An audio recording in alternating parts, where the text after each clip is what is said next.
So let me just start with, I don't suggest anyone follow the path that I followed. When did how did you did you always have that mentality, or is that something that developed over time? If you try to lie to yourself, eventually it's going to come out in your final product. Your idea and who you are different things. Do you think the bachelor's degree is still worth it? That's all you're getting in your bachelor's. Then maybe you could have gotten all of that from Khan Academy. What are some of the biggest challenges that that Humboldt has economically? We're often completely forgotten about in California. Was there somebody when you were maybe close to our age that was a mentor for you? I wish that I had the wisdom to accept more mentorship. There's been times where I'm not on this side of the table and I have no idea what like timestamp we're on, and so if you don't have that, it's impossible. 36.27. Yeah, 30 minutes. Oh my God, it is 36 point. Just passed. Just now it's 3-0. Yeah. Wait. That was pretty good. I was like, we probably shouldn't have had those meetings. Sorry, Humboldt.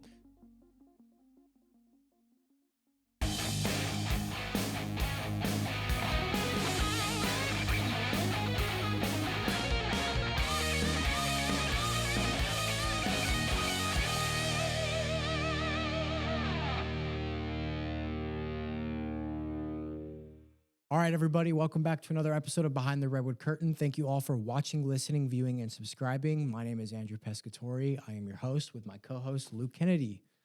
And today we have a very special guest. Before we get into the intro, I want to talk about one thing, and that's your hair.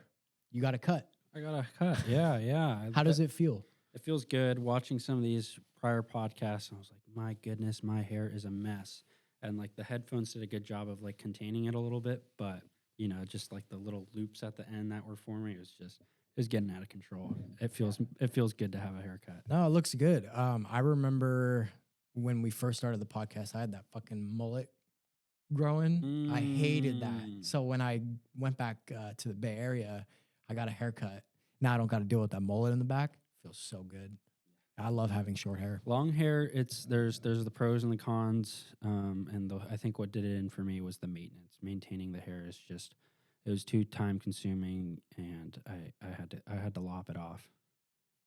Feels good though. Yeah, Feels no, good. it looks good. Thank you, appreciate it. But yeah, let's get into our guest bio today. So he is a lecturer at Cal Poly Humboldt, founder of Appropedia, the author of To Catch the Rain and To Catch the Sun. He spent his career helping communities design low-cost, resilient technologies, everything from rainwater catchment to floating food barges. He's taught around the world, built hundreds of hands-on projects with students, and champions a future where communities meet their own needs using their own resources. Ladies and gentlemen, please welcome Lonny Grafman. Nice. How was that intro? That was a fantastic intro. Okay, I think we great. should do the whole podcast on hair. One quick thing on the intro. It's pronounced, and I take full blame for this, but it's pronounced Appropedia. Appropedia. Yeah, as in appropriate or apropos or aprovechar. Oh, okay. Sorry about that. No, it is my fault. It was an accident. I didn't mean to keep that name, but then we just grew too fast, and I'm like, well, I guess this is our name now, and it's too long, and it's hard to pronounce. No, that's all right. Yeah. I was doing some research on you yesterday, and I did not know you made your own website and you've written 2 books. I knew you were an author, but I didn't know of 2 books, right? Okay. To catch To Catch the Sun and to catch the rain. To Catch the Rain came first. To Catch the Sun, I lost the ability to count, but we're at over like 100,000 copies out there, digital and physical, translated into Spanish and French. And I co-authored that book with Dr. Joshua Pierce, who's just an amazing professor and maker. Congratulations. That's amazing. So I'm a little curious about your process with writing these books and starting Appropedia. Can you kind of go into that a little bit? And yeah, well, first of all, Appropedia is much bigger and than me and in fact, I'd like to start that sentence over. You don't have to cut this part out. But like Appropedia is run by our amazing executive director, Emilio Vélez, and incredible staff. And then we have a board of directors who have pretty much been on since the beginning, which is like 18 or 19 years ago. And so, the fact that I started it is kind of lost to history, and I'm excited for it to be lost to history. But we now we're the largest wiki of its type. If for people that are looking to share knowledge and resources with each other on how to make like the things that communities need, whether it be water, energy, or medical, we're the largest of its type. And there's some numbers that I really love. One of them is that in peer-reviewed journal articles out there, academic articles, we've been referenced over 1,000 times now, which is just, it's a large number of people finding knowledge on the wiki. And we've been edited over 1 million times, which is just a crazy number for such a, it's a niche, but it's one that's becoming more and more popular as the world gets a little bit less stable. There's more and more people are seeing this need for us to be educating each other on how to meet our needs. So you started the business. It's a business, It's right? a nonprofit. Nonprofit. Yeah. You started that 20 years ago. What Yeah. what was like your goal, or like what was like the inception of that? Like how did you come about that? So decades ago, I found myself in need of resources and not knowing how to meet them. So I was trying like bulletin boards, like literal bulletin boards, like putting notes up at the co-op in Arizona, and just trying to figure out like how do we make our own electricity, how do we clean our own water, because that's what I needed.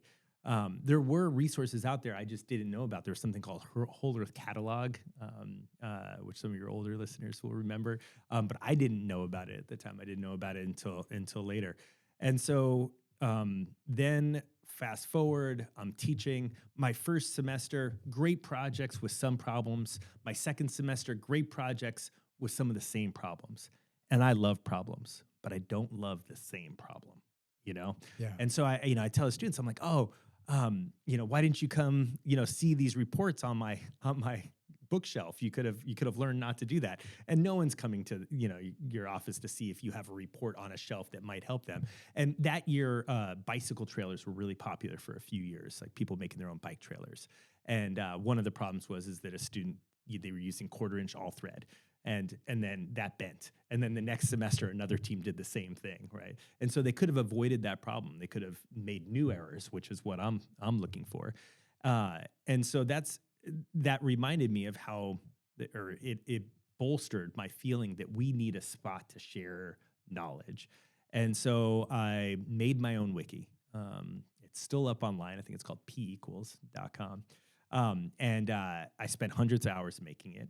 And my metric for success was pretty basic, like that people were using it. And at the end of the year, I looked at my stats, and there was less human hours reading it than it took me to make it. So I knew I was a failure.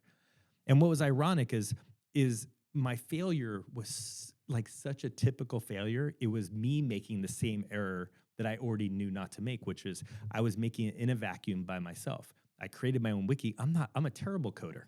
Right? And so went back to the drawing board, worked with a couple students to help select the right wiki, and that was MediaWiki, which is what Wikipedia is built on. And so I was able to join a community of people building a wiki and just change the flavor of that wiki to be what we needed, which was, Wikipedia, you're not allowed to have original research, right? You're not allowed to have a bias. On Appropedia, it is for original research. And you're welcome to have a bias that communities, can be meeting their own needs. I don't know if I answered your question in that journey, but the reason was that people really needed a spot to be sharing this knowledge, and that I thought it needed to be a nonprofit and that it shouldn't be covered in ads. And then very quickly we had Kurt Beckman and Kat Lane and Chris Watkins and Andrew Lamb join on, and then it just became a nonprofit. And then I had new metrics of success. One of my metrics of success was if in a year, if I stepped away and it would die, then I would step away and let it die. But a year later, if I stepped away, it would have kept living. And so I was in. And then my next goal was that in 2 years, I wanted people to be making edits that I disagreed with, to know that that it was actually a community. And sure enough, about a year and a half in, someone came on that was just making edits that I disagreed with, and I was like, great, we're a success. That's and awesome. now it just can, now it's been going great. We ran We fostered or supported $1 million medical device competition, medical training competition a year and a half ago. That was super fun, and there's just always great projects on there right now. Calling all entrepreneurs in Humboldt County. This video is brought to you by StartUp Humboldt. StartUp Humboldt is powered by the NorCal SBDC, Cal Poly Humboldt, College of the Redwoods, and Lost Coast Ventures, and we're building the future right here on the North Coast. Here you'll find an intersection between education, economic development, and community.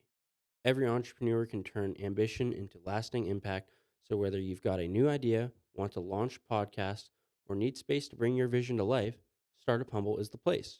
Visit us at 876 7th Street in Arcata. StartUp Humboldt, where ideas become action. Let's get back at it. Awesome. Yeah. So listening to you talk, you mentioned earlier how you love errors. You love, solving these problems. You don't like repeat errors, but you like new errors. And then you just mentioned how you wanted your goal and your idea of success was finding someone who's going to disagree with you or put something that you disagree with on your platform. And so you're so open to embrace, you know, something you disagree with or something that's a problem. How did did you always have that mentality, or is that something that developed over time? Is your head-on approach to problems or errors? That's a fantastic question. I wish I had spent more time thinking about that in my life, because it's something I try to teach. For me, I feel like it's been a natural outcome of building real projects, because if you try to lie to yourself, eventually it's going to come out in your final product. Either it's not going to work, or no one's going to want to buy it, or you'll see your bias right there. And then I think it's always been true for me that I don't trust when every opinion is backing what I think. I often feel like I'm in a vacuum, and I feel like I've had that forever. So maybe it did come from my family. This is a fantastic question I just haven't explored before. But I do feel like it was true in my family that when I was young, that differing opinions were supported, especially by my grandfather.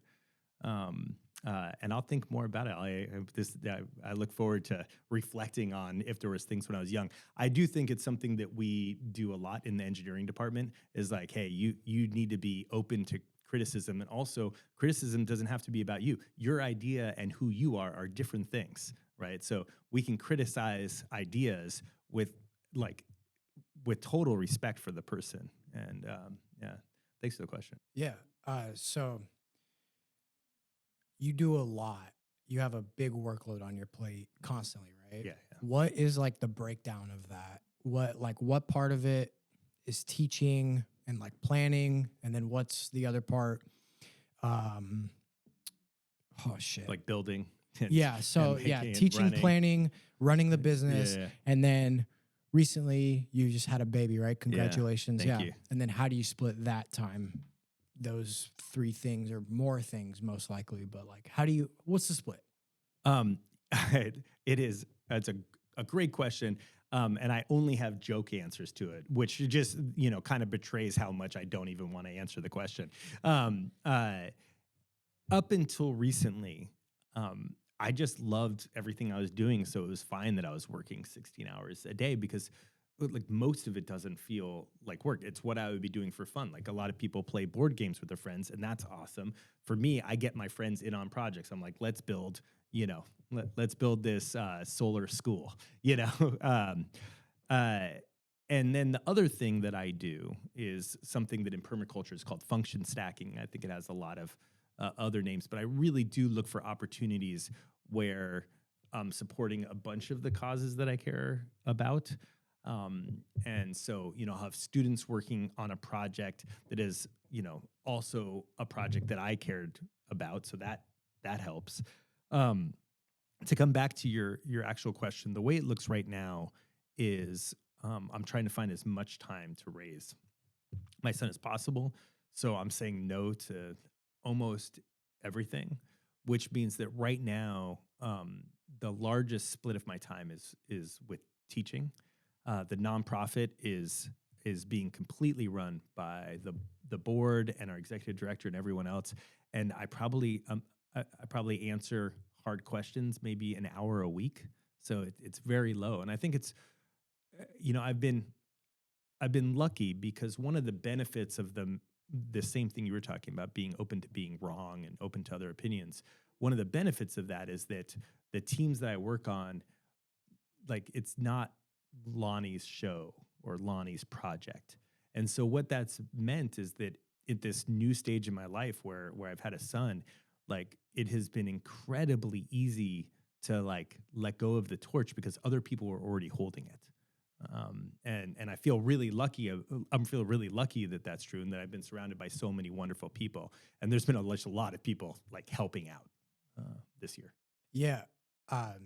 That's really good that you're in a spot to where you can take time to raise your child and you have a lot of people helping you out. You've been able to delegate tasks over time. One thing that I'm at right now, the spot in my life is I have like probably 7 or 8 different things going on. And within those 7 or 8 different things, there's probably like 7 or 8 sub things to do for each of those. And I've been having a lot of trouble figuring out my like project management skills and learning that, because this is all new to me. Everything that started since September has been brand new to me. So I'm literally navigating as I go. Like the podcast, have to film, edit, figure out what to make for social media, figure out the clips, export those, post them, manage it, et cetera, et cetera. And then client work, film and edit the videos, post them if they need posting, manage the clients, re-sign contracts, make sure we're in scope or whatever, et cetera. And then it's hard. It is. Yeah. I think probably everyone listening is in the same thing where we're in a time where the demands on our time they're untenable. It's not something we can actually do. And so were you asking me for advice or just sharing? I was going to feel say you on the sharing. Yeah, I was going to say, like, I wish I had more resources on my hands to delegate, and I want to be able to pass on my skills to people and help them grow theirs and their portfolios, and hire a couple of interns to help out, or employees. But I'm restrained in that regard, so I'm going to have to eat shit for a little while and figure it out as I go. So I want to know kind of what you think. What was it like when you were in, I guess, the position that I'm in right now, and like how you kind of got out of that? Thanks. Yeah. And I often put myself in that position. I'd say that most of my life I relied on more cleverness, and now I'm trying to use more wisdom. So I'll answer from both spots. One thing is to learn to be very honest with yourself about how long things take, and then to check your assumptions. Your first year, you're never going to know. But then you should know. You should know, like, oh, this is how long it takes me to edit. And then you need to look at your schedule and be like, is this possible, right? That stuff I'm pretty good at. The thing that I've been poor at in the past is setting reasonable limits on my time. And I think that probably my health suffered to some extent, but it was a really wonderful and fun ride. So there's tools out there, and I suggest a bunch to my different students, and I suggest that you rotate. Like each year, try a different tool and see if one of them works. And it might be that an online project management suite would work for you, or it might be that there's a paper system that would work for you. I do think that setting somewhat long-term goals and then checking if what you're doing is meeting those goals really helps, but you have to be able to be honest with yourself about how you were spending your time. I do have an assignment in one of my classes where people track their time every 15 minutes, just for a couple of days. Right? And they can get even more out of the assignment by predicting how they spend their time. And I have no idea how people should be spending their time, but I do believe that people should know how they're spending their time so they can make reasonable decisions. Then the next thing, which is about bringing on people to work with you. If you want to eventually be able to delegate, when you bring in people, you have to give them all the resources that they need, but you also have to constantly be asking yourself, is this different or is it wrong, right? And most of the time that you want to like jump in and change what people are doing, it's not actually wrong, it's just different. And you have a wide audience, and that thing might work for them. And as you build up those people, there'll be more people to not just delegate to. In fact, there'll be more people who who are like, oh no, this part's mine now, and so you're not even actively delegating, you're just making space for people to take on tasks. Did that address some of what you're talking about? Yeah. I was talking to one of my SPDC advisors. He was a past guest of ours, and he put me on this app called Notion, Yeah. and I got that set up, Great. and I have all my project management, and it's helped out. Without that, I would not have found the extra time in my day because I didn't know what my time looked like. As you were saying, everyone should know how they're spending their time. I didn't know that. Yeah. Yeah, I think that it makes a lot of sense to try different techniques, especially at this stage of where you're at, because you'll find things that work and things that don't. I'm on different teams, so my different teams have different ones. So like Asana, Basecamp, Notion, Monday, and they all have pros and cons. But finding something that works for you is what's most important. Yeah, it's really helped me visualize everything and see exactly like, okay, for the podcast, our guest pipeline, what we have, who's confirmed, who's been sent an outreach message or something like that. And then if they're confirmed, I go back in, update it. And I'm still experimenting with it because I feel like I haven't reached its full potential. And I want to do that before I decide like, okay, is this good? Should I switch? But it's really helped figure out what I have on my plate and what more I need to do. Also, Google Calendar, huge help. Yeah, changed my life. Thanks to him. He put me on it. Yes, that I tell people to do whatever they want, but if you don't have without an online calendar, things are pretty hard if you're trying to do a lot. That said, I work with some people who have paper calendars in their home office, and it really works for them. It doesn't work for me because I move around too much. But this other thing, which is that, for like 15, 20 years, every time I used a technology to automate something I didn't want to do, or technology to help me get my schedule better, I would use that freed up time to just get more done. And that's the cleverness I was talking about. I don't know if that was the right choice, right? I don't know if I really looked at my longest term goals, if that was the way I should be doing it. So for the last 5-10 years, I've also been trying to say, okay, great, I've used these tools to free up some of my time. Is there a different way I want to be using that time? Like calling my family, because there's definitely times where I was like, oh, it's been a bit. Yeah.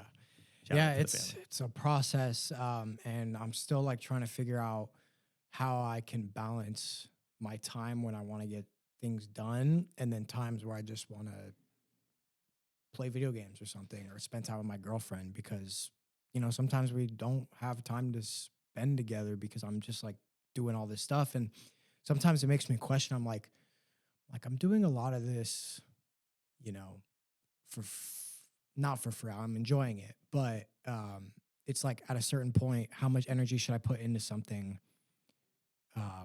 if I'm not really seeing the benefit from it? I don't know if I'm putting this in the right words, because with on YouTube, it takes a long time to get monetized and to make money off of it. So you have to put in the work. But also right now, I'm just trying to, make rent. So I'm just trying to prioritize what's doing that. But it's still, even prioritizing that and then doing things like this, it's hard balance. It is. I think that thing you're feeling is in a lot of ways, it's an external factor. There is no, I disagree with all the influencers I hear. I don't think that there's a way to find the right balance in this world, right? I do think that you can find an area of balance that serves you, right? And even though you're being asked to do way too many things, there's so many constraints and so many pulls on our time. I do think that you can seek and find a sphere of a nebulous realm of balance that does support your short-term and your long-term goals. And there's one other thing you said I did want to address, which is make sure that you feel really good when you're not working, right? Like that time is why we're working, right? Maybe some of this stuff you love. I am lucky and a hypocrite because a lot of my work is stuff I just love doing anyways, and I would do. If I was rich, I would just pay someone to let me do this stuff, right? But there is this other part, which is I make sure to never feel guilty for for taking time to just like do nothing or walk. Like that time is just as valuable, if not more valuable. And now, of course, I feel even more differently about that because I have this family of my own and this son, where of course that's the most important thing. Yeah. For me, like yesterday, I had a lot to do. I got very stressed out. And then after I went home, I was like, I want to take my dog out for a walk. And I didn't feel guilty. But typically, even when I finish everything I have to do in the day and I sit down and watch like TV or play video games for a little bit, I feel so guilty because I'm like, there's more I can do. But now that there has been more to do, I felt less guilty taking that time to like go out and watch TV, take my dog out, play video games, etc. Yeah, well, I mean, if you end up looking at your time and you're really honest about your time and you see how much time that's taking, hopefully that'll help you feel less guilty, because guilt is an important feeling. Like it's like the same as having like knee pain. You should listen to it, but you shouldn't live in it. Like you're having knee pain, maybe there's a functional thing that you need to address that thing. But anytime you spent just festering on the pain or festering on the guilt is time that's stealing joy and effort from your life. So see if there's something to address, but then like you should, in the immortal words of, I think maybe there's no one left that you can quote, but we work hard, play hard. Like it's worth it. The other thing I wanted to say about that is that this is the life that you get to live, right? And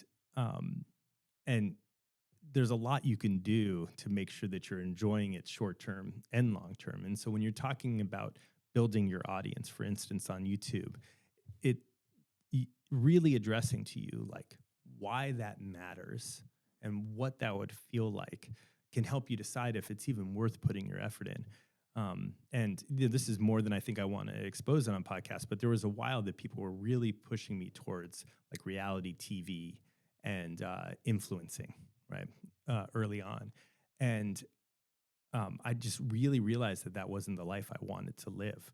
I do want the impact, but I don't want my life constantly on display, and I don't want to have to wear a face for people. And I don't think that's what you're doing with YouTube at all. But once you address like why, then it can help you stay motivated and know how much time to dedicate to it. Definitely. For me, I think that the reason why I'm doing this podcast is because I like to have I would like to have a digital footprint of my life. I did a podcast with Matt and Gloria, and watching that podcast, my friends and family seeing that podcast or listening, they were very excited to see what and hear about my life in Humboldt. And so being able to kind of track my life in Humboldt to some degree with this podcast is really a big reason why I'm doing it. And I want to go back to, feeling guilty about, watching TV or playing video games. There's this scene in the show, The Office, where Jim goes to his manager and he says, "Is it okay if I go home? Like, can I go home for the day? Am I good?" And it's like this new manager, and there's like this pressure to not go home, stay in the office, keep working. If you go home early, you're not a hard worker. And the manager says, "Are you satisfied with the amount of work you've gotten done today?" And so that's what you should ask yourself before, when at the end of the day, are you satisfied with the amount of work that you've gotten done today? If the answer is yes, then you shouldn't feel guilty about going and watching TV or playing video games.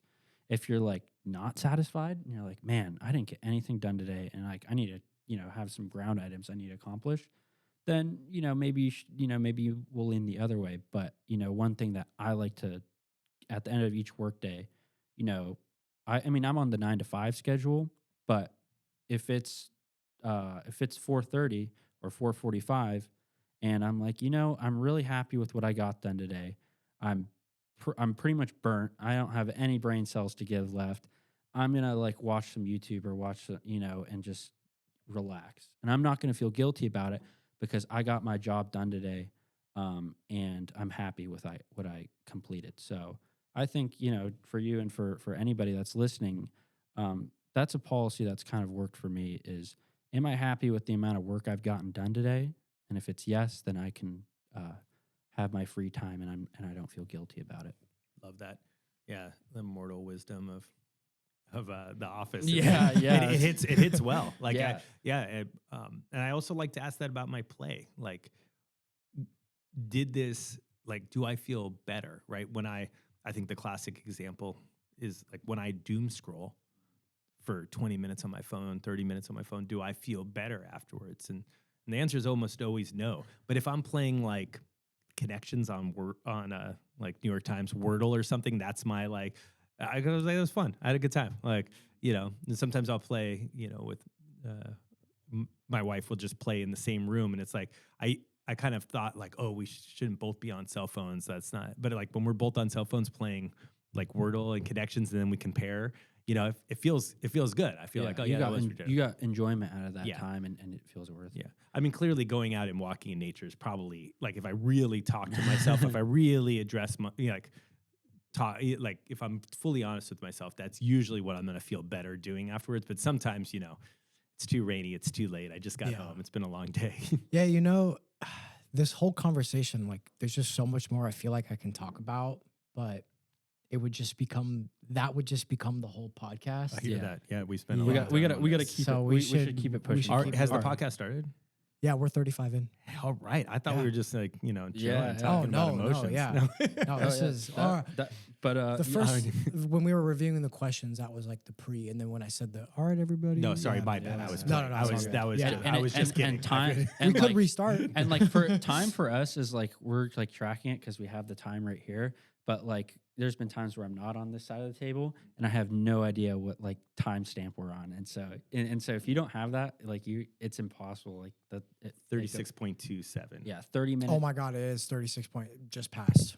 Just now it's 2. Now it's that 3-0. legit? Yeah, Wait, that was pretty good. is that legit?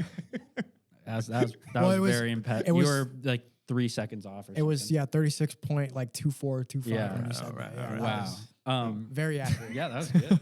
What's it right now?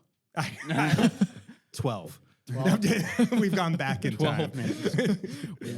Rewind to the start. And speaking of rewinding to the start, let's take it back a little bit. Let's talk about your career path and origin story. So you're a lecturer at Cal Poly Humboldt. That's true, yeah. But you had an education of your own at one point. That's true. Tell me about your education. Tell me about how that influenced your career. So let me just start with, I don't suggest anyone follow the path that I followed. I don't know if there's much to learn in there. But I'll try to focus on some of the parts that I do think there was things to learn from and some of the things I've been reflecting on. So my path was circuitous at best. I dropped out of, I have almost a freshman high school education. I don't have a GED.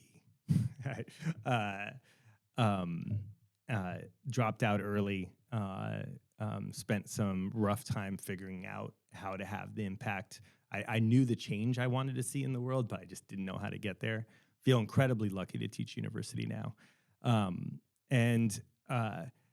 One of the things I've been reflecting on a lot recently is my great uncle passed this year, and he was probably like my like wealthy family member. I don't know. I think a lot of people have like that one. Like he seemed very like I thought he lived in a castle. I saw it recently. I'm like, okay, it's not. It felt like a castle to me.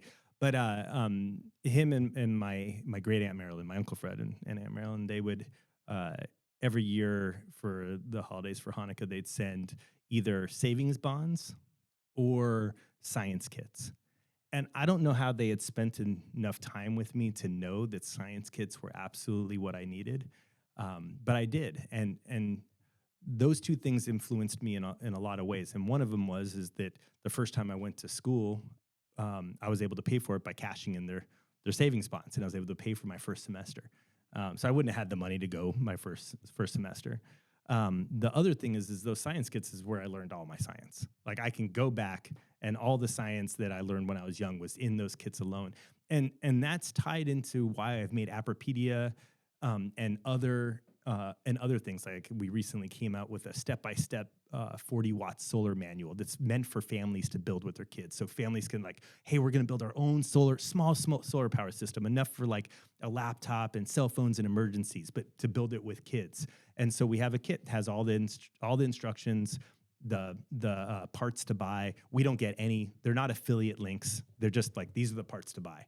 And the reason that that's important to me is that stuff like that and the projects on Appropedia where people can make themselves, it doesn't matter if your schools are not serving you, if you can serve yourself. And so there was that. I don't know if it fully addressed your question, but No, totally. I think it actually ties into like what I'm leading into. And you were talking about how you'd buy these your parents would buy these science kits, and you'd work on them, and that inspired you into a real life idea. And a lot of people are realizing that some of the things you can get from higher education are things you can get in late fees at your local public library. And so and ultimately they're realizing that there's just things that you're paying thousands of dollars to learn at a school that you can learn for free online. And so it's all this access to information is making people question higher education. So that brings me to folks that are experiencing underemployment out of university. Graduates across the country are unable to leverage their degree into gainful employment while owing thousands in student debt. Do you think the bachelor's degree is still worth it? Yeah, I love that question. I think people should question everything, like most of the time, right? And I think it's a great question. And I don't know the statistics. I would love to go and look at them. And I think people should look at them for the careers that they're interested in and thinking about the future that they want for themselves. I think that since before I was teaching, I recognized that our access to information meant that teachers should no longer be oracles of knowledge, right? Like that's not the system. It's even much more so now with AI. But as soon as the internet is out, as soon as like the encyclopedia was on the internet, I'm like, we no longer need teachers to know the answer. What I think that university can really provide is the facilitation of that learning process. So when your teachers are your coaches on how you work together to learn and have impact, it's hard to replace that with something else. If your teachers are only like they're just lecturing and just one direction information, and that's all you're getting in your bachelor's, then maybe you could have gotten all of that from Khan Academy. I mean, there's times then in some of my classes where I send people to I think it's 3 blue, 1 brown, or 3 brown, 1 blue. It's a YouTuber, or to Khan Academy, because they're going to teach this specific lesson better than me. But that facilitation of the learning process, how we work together, how we learn stuff, it's like saying this. It's like saying you can become a great sports player by just watching videos on how, let's say you're going to play baseball and you're going to learn to hit just by watching videos on it. And I bet you there's people out there that do it. I don't know enough about the field, but I also bet that most people that have reached high level success had coaches. They had people that were watching them and giving them feedback, because just getting the information is different than incorporating that information. For me, in my field, it's very much different. You can say like, hey, this is how, rainwater catchment system is built, is different than how do you work with a team to meet with a client, to understand their needs, to then pivot and then find the right research, evaluate that research, bring it together with a budget, affect that budget, come up with a timeline, and learn skills like how do you manage yourself and manage a team, and then go all the way through the steps of making it. And I think that, it's pretty hard to get that outside of university. Do you think, since you're living proof of this, do you think the bachelor's degree is more worth it than the GE degree? GED. Or GED? Oh, yeah. I mean, Wait. well, I don't know. So I don't know what paper is worth. I know a lot about what process is worth. The process of studying for the GED is not worth much to me. And if you're doing that process, I'm super proud of you all. I'm proud of everyone going through that process. I think that overcoming it is important. But the knowledge that we test for people for on tests doesn't test success at all. The process of getting if you have listeners who they dropped out and they're studying for the GED, that process is important. And I hate to say this, but like the knowledge that you're studying, when you're studying math in isolation, it's just not all that valuable in its own. And the reason that we test like that is because that's all we have the money to do. How much would a test cost if you're really going to evaluate a person's like ability, right? And so even in the engineering, when you get your bachelor's in engineering, you also go get a fundamental of engineering exam. And that exam, it's like an 6.5 hour exam. But I don't really believe in the stuff that it's testing. I just don't. I understand why they're doing it that way, because what else would you do? Sit with each individual for 12 hours and go through a project with them? And so then the question of if the bachelor's paper matters, I'm not positive. I haven't looked up the statistics in a while. When I've looked, it's looked like, yes, if you have a bachelor's degree, you're going to have a higher level of success. But I don't, like, I wouldn't assert that because I haven't looked it up. But I can assert that if you're at a good undergraduate university, it's a pretty hard experience to replace. Especially the teamwork and the ability to have coaches whose only interest is in making you better is pretty invaluable. Have you ever felt like your business or event deserves more attention? That's where AAA Productions comes in. We don't just make videos, we tell stories. From small businesses to community events, we also do real estate, aerial videography, and so much more. Let us help you stand out with cinematic content that connects with your audience. So, if you're ready to take your brand to the next level, contact me today using the links in the description, and let's make something amazing together. Thank you, and back to the show. I really like what you said about coaches and mentorship. I think that's the biggest takeaway I got from my higher education is coaches and mentorship. I'm really blessed to have a mentor in my life, at work here, and that's Will. Will's my boss, and he's also like my mentor. He helps me develop. He helps me. He gives me feedback, how I can improve, and that it really it's very valuable for me to have that mentor. And I see you being a mentor for interns and people at Cal Poly Humboldt. And so Our producer today, Nichelle. Yeah. Shout out, Nichelle. Thank you for coming by. And so, yeah, I think having mentorship is really important. Was there somebody when you were maybe close to our age that was a mentor for you at during your early career? Was there somebody that was maybe older or more experienced that helped you navigate your career? Is there somebody that comes to mind when I talk about that? Thanks. I love that question. And real quick, I want to go back to the last question for 1 second and say that, like what I was saying about the paper for bachelor's, that also applies for trade schools, right? Like trade schools are a fantastic place to find a coach. Or if you're somehow lucky enough to get an apprenticeship, like that thing where you're at a spot where people are dedicated to helping you learn is I think very effective. Coming back to the current question, I wish that I had the wisdom to accept more mentorship along my path. It's something I think about often. Like, why was I resistant to the mentors who presented themselves? And so instead, what I had was just a lot of people I really appreciated and who did help me along my path. I don't think, and if there's someone out there that disagrees, please reach out to me. I would love help remembering this. But I didn't have a Will, but I did have a whole bunch of people that I respect, some of which I still work with at Cal Poly Humboldt, because I went to Humboldt State University. I interned at the Shots Lab, and like when I think about even that internship, I think about Charles Chamberlain and Peter Lehman, who ran the Shots Lab at that time. They provided incredible mentorship that summer.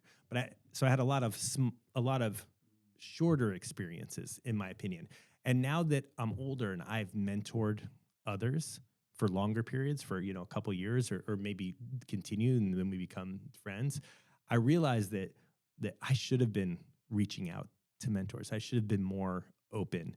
And not only was I stealing from myself that opportunity, I think it was based upon this myth of the self-made person, the self-made man, which is a total myth anyways. I think I was just had somehow bought into some of that. But I was also stealing the opportunity from them to get to be a mentor. That said, I have an incredible mom. And when I was trying to learn how to enter academia, like how to, because I came from the field and I came from the streets, right? And my mom was who I go to and be like, is this what an essay looks like? Is this and so she did provide a lot of unconditional love backed with actual support. And I'm, incredibly indebted to her. For me, my goal has been I've been searching for a mentor for a while because I feel like I need that guidance. And I never really thought of the self-made thing. And I feel like you can still be self-made because when somebody teaches you something, it's your job to go and apply that, right? 100%. Yeah. So I do agree that it is sort of a myth, but also you do have to apply those skills for what people teach you. Forgot where I was going with this. But You were looking for a mentor. Yeah. And I feel like I've found that here. My SBDC advisor has become a mentor for me. He's been teaching me a lot of stuff about the business world, his business, what I should be doing for my business. And it's been invaluable. And like you said, with your mom, I'm starting to feel indebted to him too, because it's just the amount of people charge thousands of dollars, those courses on how to be successful or whatever. Right. But he just goes in and teaches you the raw, unfiltered truths, and it's and he's helping people like me grow. I do suggest that people reach out and find mentors. It is a mutually beneficial relationship. I can tell you from being a mentor that it's so rewarding to watch people just soar, and to know that you got to be one of the steps along that path is incredibly rewarding. And however it is you just find self-made is semantic, because ultimately we're all alive because so many people are working on keeping this world running, right? There's so I think it's worth reaching out, and the people who have reached out to me explicitly asking me to be their mentor has been so impressive to me. Who mentored them to know that you can just do that? And it's emboldened me to reach out to people that I'm looking for an opinion from, that, I'm like, oh, well, why would they answer my call? And now I just reach out. Do you think it's something you should do? Go and ask somebody, hey, can you be my mentor? Or is it kind of an unwritten rule to just you kind of just over time develop that relationship? I think that it probably, the answer is going to be a lot like dating, right? Are you feeling don't play the numbers game. Don't just ask every person out, right? Do you think you're also feeling the vibe? That this person is open to it is what I think. I don't know. But I did work with a startup out of Detroit that was working on building a dating app for this. And I don't know where they're at. I could check in with them, but I think that they were trying to address it. How do you connect mentors with mentees? There's people out there that are ready to mentor people, but they don't know where or how. So I try to invite people to come to my student presentations so they can kind of see, what's happening out there. I invite people to come mentor projects. And one of my side hopes is that mentorship will continue, that maybe there's one person there who they just really connected with and they maintain a mentorship of. Yeah, I think for finding a mentor, you want to look for somebody that you see yourself like, I want to be that in that person's position, you know, like, Yeah. I feel like Will, you know, he has his house and his family and his life, and he has his job and he has his career. He's just cool. Yeah, he's cool, and he has this life, and I'm like, you know, that's what I want. There was a time in my life where I wanted, like, I watched The Wolf of Wall Street, and I wanted like a yacht and a Lamborghini, but like I'm kind of over that, and I don't want those things. Will hasn't showed you his yacht and Lamborghini yet. Whoa, we're gonna have to cut that out now. We can't talk about that. Yeah, and so like now I'm like, I just want, you know, I want to be like comfortable financially, and so that's why, you know, I work very hard on my career.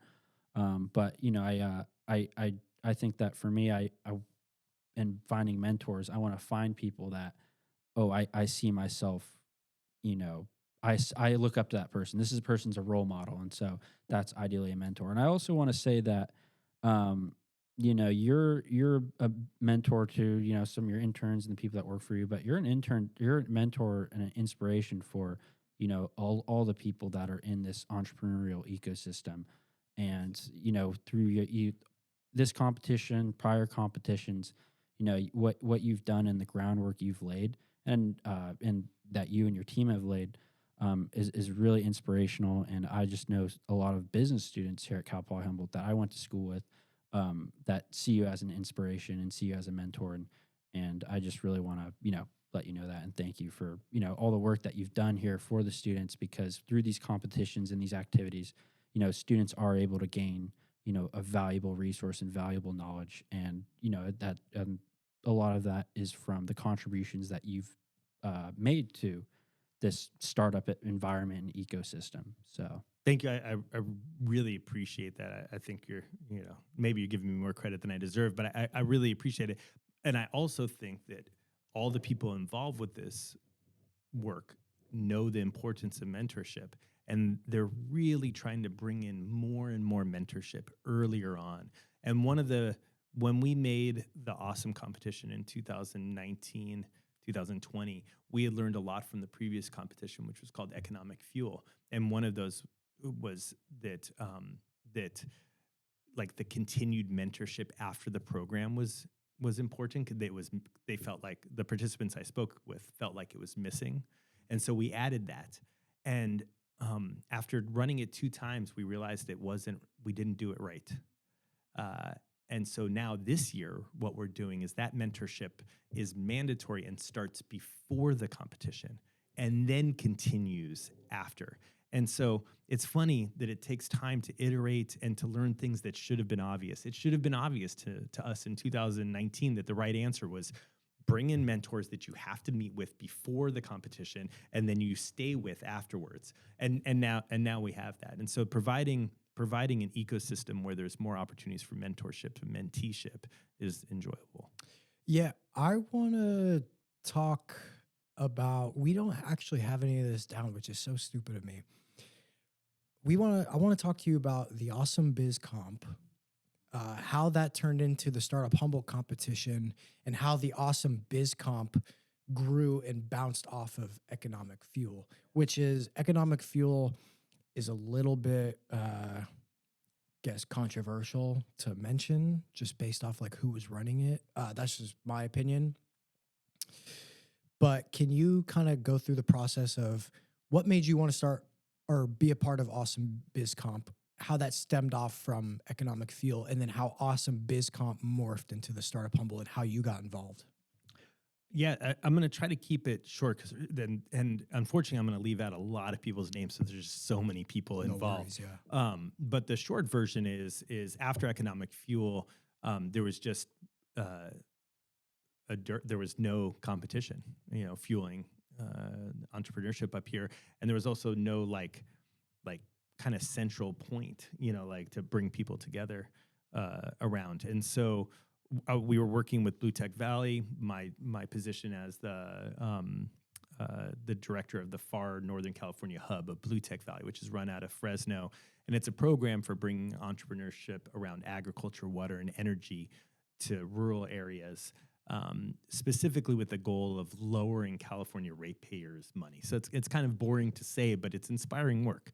We started not with a competition. We started with trying to funnel entrepreneurs from here to resources that were out of the Central Valley. And the distance was just too great. It's just everything's too spread out here. You're not going to go, even if it's an awesome opportunity, you're not going to drive to Fresno for the day, you know?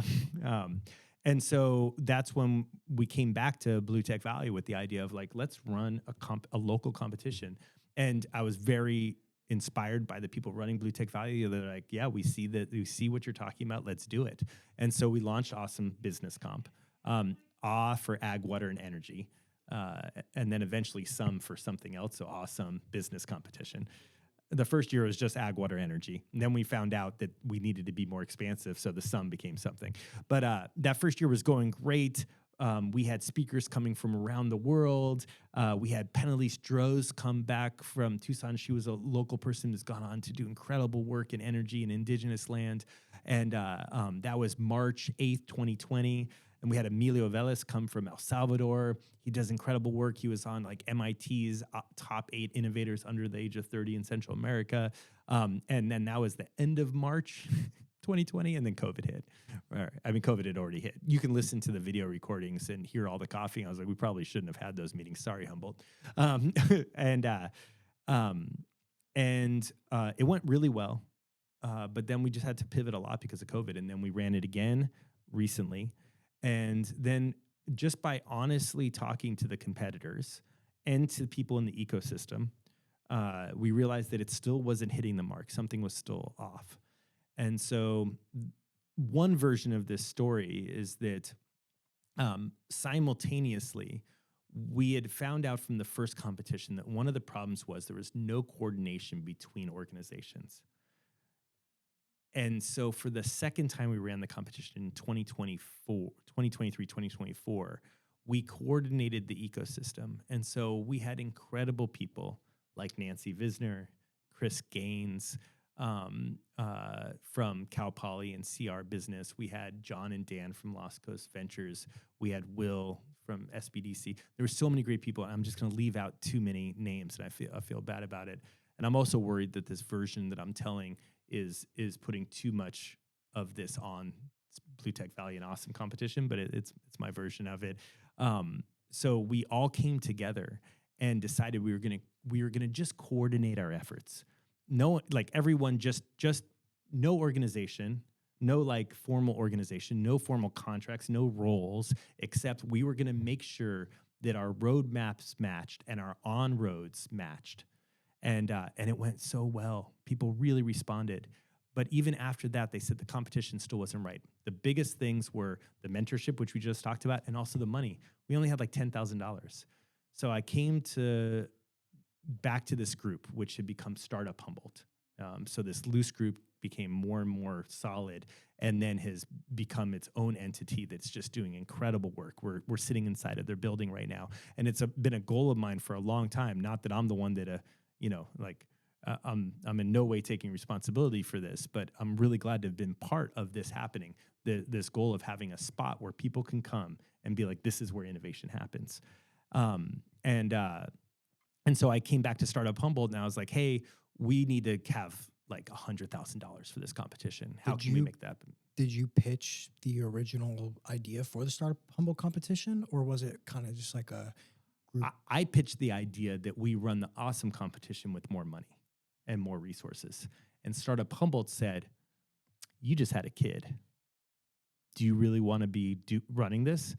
And I was like, I mean, I would way rather be just part of a team running this. And they're like, let's make it a $200,000. This was over a course of weeks. At first, it was like, yeah, we can help you raise that money. And then I was like, do you want to be doing this? And this goes back to the very first thing we were talking about. If this was ever the Lonny show, then there would be no opportunities for things to become way bigger and better than I was trying to do, right? And so the part of StartUp Humboldt competition that came from Awesome competition, it's in there. It's in the DNA for sure. But also, it's completely to the side of it, right? It was also this emergent property of these people coming together. And so when Startup Humboldt is like, hey, let's make it a $200,000 competition, and let's actually bring on a coordinator who's not doing this in the middle of the night, who's doing it all day long. And that's when we found Samantha, who's just been crushing it, just doing an incredible job. And we have the people who are getting together every week to make Startup Humboldt is so inspiring. It makes me so proud of living in Humboldt. These people, all from like a different perspective on what makes entrepreneurship and what makes it important, all coming together every week to make this competition happening. And I couldn't be happier to not be the director of it and to just be one of those people helping make it happen. Yeah, I remember the way I got introduced to startup was Nancy Visner brought us here. And at first, because I had no idea what this place was, first of all, I saw Luke and I was like, I remember him from one of my classes. So I said, what's up to him? And then she introduced us to all like the advisors, and then Will. I thought Will was the owner of Startup Humboldt, who started it. And Nancy had like a list of advisors you can go and like talk to about your business, because we were in her business plan class. And I saw Will, his name wasn't on there. And I was like, I want to talk to him. I want to see like what I can do here and with him. So I talked to him, got to know him. I talked to him about some of my skills and then whatever. And then that just kind of sat. And then Matthew Sendejas, who's also on the board of Lost Coast Ventures, I was working with him at the time. And he was like, hey, there's this opportunity that came up. Startup Humboldt's having this live event series, and they need a videographer. So I put your name out there. And I was like, no way. That's so cool. That's when I first met you. Yeah. And after that, I stopped working with Matt. Just mutual, like we need to stop working together. And then I hadn't heard from him about what's going on at Startup. So I was like, I'm going to make the initiative and come in and be like, hey, what's up? Like, you guys still want to do something together? And then they were like, yeah, we want to do stuff together. Get us like the contract or whatever. Let's get this in writing. And then I was like, all right. And then boom, I learned about Lost Coast Ventures, Dan and John, and all the big players, Cal Poly Humboldt, SPDC, everyone running it. Met Samantha. And then boom. What? I always lose track. Anyways, what I was also going to say was, when we were talking about school, I was going to tell you that I probably could have lived without going to school, getting a bachelor's degree, because everything I've done and learned has been by going out and doing it. But then if that wasn't the case, I wouldn't have met Nancy. I wouldn't have met Matt through Nancy. And then I wouldn't have met you guys. I wouldn't have met you. I wouldn't have met you. I wouldn't have met Nichelle. I wouldn't have met anyone. So I'm just super thankful for some of the opportunities that college brought to the table, because if I wanted to thrive as a business owner here, those connections were crucial. And yeah, and you don't meet Nancy watching YouTube how-to videos, I mean, you also just mentioned people that I like on the list of names of people involved, like Nichelle and Matt Sendejas, and people like who's like behind the scenes at Cal Poly Humboldt, just having this vision or and SBDC. There's just so many people who have come together in earnest to really bolster entrepreneurship in Humboldt County. Yeah. And Northern California. I think that kind of brings us to our next section here, and yeah, this Startup Humboldt operation has brought us all together, and I'm really thankful that it has. One of the ultimate goals behind this operation is to bolster the economic development of Humboldt County, creating jobs, creating opportunity, bring money into this county, and this is an economy that has had its ups and had its downs. What are some of the biggest opportunities that Humboldt has, and what are some of the biggest challenges that Humboldt has economically? I think one of the largest opportunities that Humboldt has is the combination of our creativity with the understanding how to make something worthwhile. And I want to come back to that, but I also want to address the complications are super obvious. There's the there's not as much money up here. Transportation is hard. Time is hard. The distance to go have a meeting is hard. You know, we're often completely forgotten about in California. And the amount of meetings people are like, oh, can you come in tomorrow? I'm like, I'm 6 hours away. Like, no, I don't think I can just drive in for that, you know? Yeah. But I do think that when it comes to the future, I hope that more and more having economies based upon things that improve people's lives will become increasingly important again. And I think that is something that Humboldt County is really good at. You know, it's funny, like I talk about the difference of when I'm mentoring or advising ventures in Humboldt versus like the Bay Area. And in Humboldt, I'm often convincing people that they should make money. It's a funny thing to convince somebody of, but like you should not be ashamed of making money. You should not be ashamed of making a lot of money. There's such a large difference between $250,000 and $1 billion. They're just different. It's not the same thing, you know? But then when I'm in the Bay Area, I'm often having to convince people that the thing that they should be making should be worthwhile. Like it should, if it's not improving people's lives, like why are we doing it? You know? And so I want to combine those things. I want people in Humboldt to not be ashamed to scale and to go big. And I want people and I don't mean to lambast or generalize, but I want people in the Bay Area to be working on products that make the world a better place, not another Keurig cup, you know. And I don't mind talking bad about Keurig cups because, like, one of the people that talked about how dumb of an invention Keurig cups are, how many billions of Keurig cups there are in the landfills, is the inventor of them, you know. And even he's like, "Ooh, yeah, that might not have been the right call." Same with AI. Sam Altman has openly stated, or leaders in AI, maybe not Sam Altman himself. I didn't do my research on AI before this, but don't quote me directly. But a lot of AI leaders have said that we're doomed, you know? So, yeah, it just comes from the leader. But speaking of making money, I'm going to ask this question because you asked it last time. You got it. You got it. You got it. No worries. Speaking of making money, Humboldt County can be reluctant to export its valuable natural resources to the rest of the world. Do you think the county's unwillingness to export these resources hinders economic growth? Yeah, no, I don't. I think that there's a next step, though. Right? I think that it's actually a pretty cool position to come from, because when you're just exporting your natural goods, you become a commodity town, and if you're a commodity town, eventually you're working your way towards economic servitude. In my experience, not my expertise, and feel free to come at me on it. It is my personal experience of working in a lot of communities.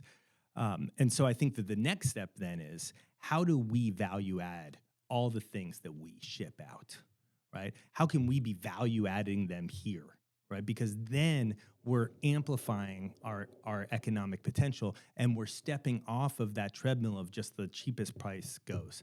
But you go to, like, I remember the first time I worked in El Salvador, it was just felt so, the community I was in felt so destroyed. And I was asking, like, you know, why did it happen? And yes, there was a hurricane and a civil war and a bunch of natural disaster, and 90% of the buildings were damaged, right? I get that. But the bigger thing that I learned there is that for a while, coffee was making them a lot of money.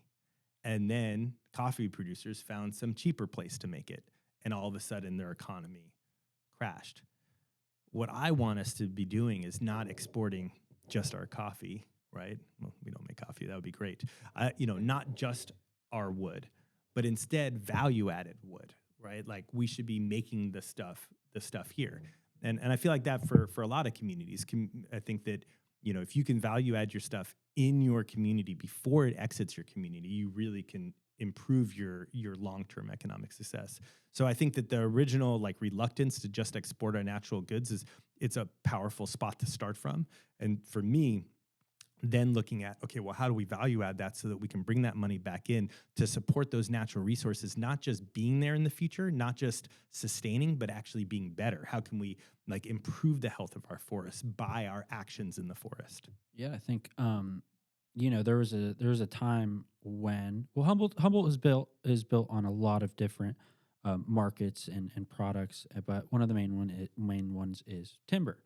And there was a period when it wasn't done very sustainably. There was a lot of clear cutting, a lot of old growth was compromised. It was detrimental to the environment, and um, and over the decades, people have recognized that. People have acknowledged that the detriment that the lumber industry has had on the environment, and it's create this scare. It's created this people are afraid of you know capitalism and commercialization because they've seen the detriment it can have on the natural environment.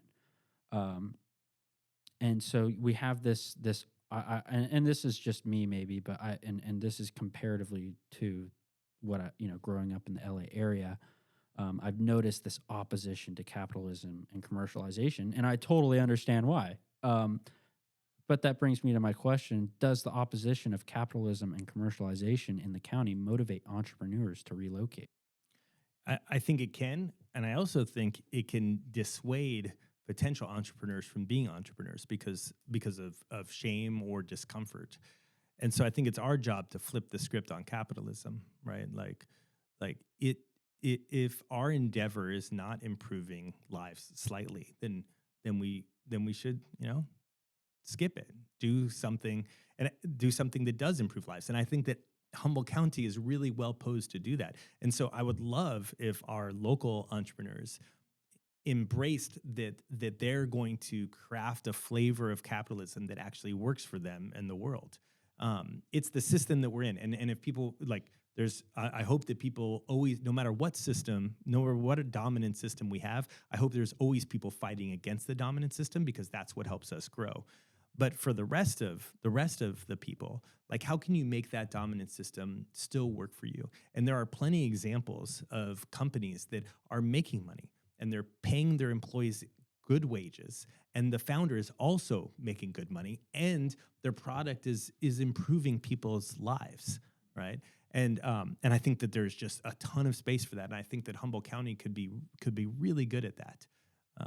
And I think we have been in the past as well. Before we move on to our rapid fire round of true or false questions, I want to ask you about Solarpunk. First of all, what is Solarpunk? And is it a real practical path forward, or is it more of an inspiring aesthetic? I love it. It's definitely an inspiring aesthetic. Love the aesthetic. Big fan. I think it depends on the definition, right? And if it's that a future with greater health is possible, then I think it's absolutely critical and viable, right? Like, we have the resources we need to make a wonderful world. It's just about fair distribution of those resources. So Solarpunk, and I had to look at this before before the podcast because I didn't know what it meant until I saw it on this paper. But I'm going to read it for the audience. Solarpunk is a subculture and art genre that imagines a future where people and nature exist in harmony, powered by renewable energy built on environmental sustainability. It's like a utopian-ish society. I mean, it's in that direction. It's a rebellion against dystopian visions of the future. I like so it. It's the opposite. I like it like that better. As a rebellion against dystopian futures. Yes.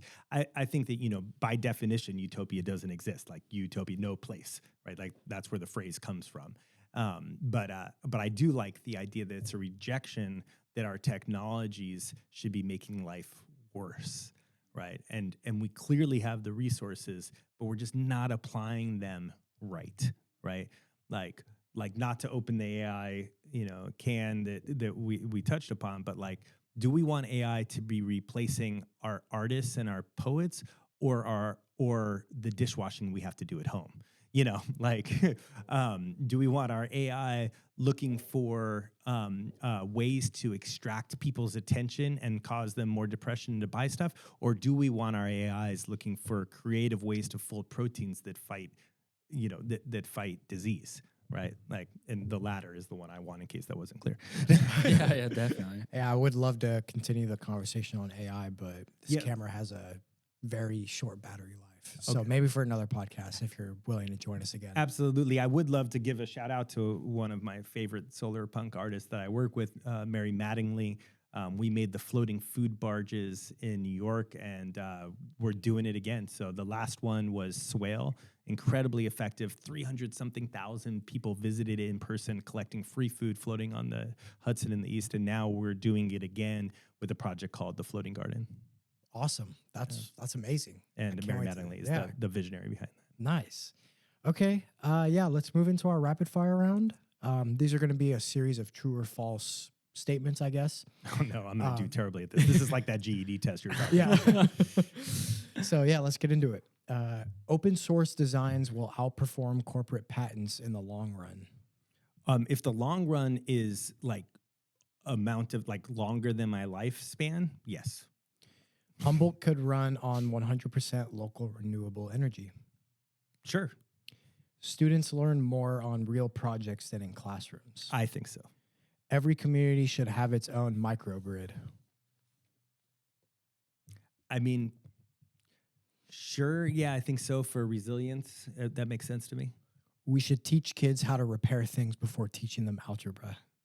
Absolutely. First, we should teach them how to break things, and then teach them how to build things. And then we should wait for when the math is necessary to figure out how to fix the thing. And then they learn it every time. AI will accelerate sustainable development more than it harms it. Oh, it is a tool that could do that. But I think because of the funding sources, it's unlikely to do that. I think it's our job to try to push it to do that. But it absolutely could have been that way. So it just isn't. false? False, yeah. Okay. All right. Do you have any closing thoughts or advice you'd like to share with our audience? Yeah, I deeply appreciate the quest that you're on to figure out what the balance for your life is. I do think that the effort in engaging in it alone is at least as valuable as finding out the answer. And if you can keep that inquiry and that open inquiry open, like I think that you'll enjoy reaping this success, and I look forward to your massive following on YouTube or whatever it is. Thank you. Interesting side note, not a final comment at all. Cut this out if you can. But I have videos on YouTube that I care deeply about, profoundly about. They've got like 100 views. I've seen them. And then I have tutorials on Excel that have like 200,000 views. I saw that. Yeah. But like the ones that I deeply care about, I did an interview with Paul Pollock, talk about somebody who could have been a mentor. I did want him as a mentor. And then he went and died on me. He was older, but an amazing man. And I have like one of the last interviews with him. I think it's got like 70 views. I don't know. But it is funny to think about like what the world is going to see from you and to look at that ikigai part of like what you're going to do. And I'm excited about your inquiry. Thank you so much. I really appreciate it. All right, everybody, that has been another episode of Behind the Redwood Curtain.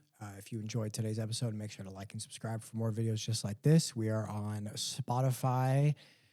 I'm going to do a prediction. We are on, is it KHSU or KRSU? What's the radio? We're it's in the works. Well, I know, but what's But in January. what, It's what's the name? KHSU. I'm predicting. Yeah. You can see us on YouTube, Spotify, KHSU, and yeah. Thanks y'all for Very- watching, and definitely like, subscribe, comment, and keep a lookout for more episodes. Thank you guys. Have a good rest of your day, night, year, week, day.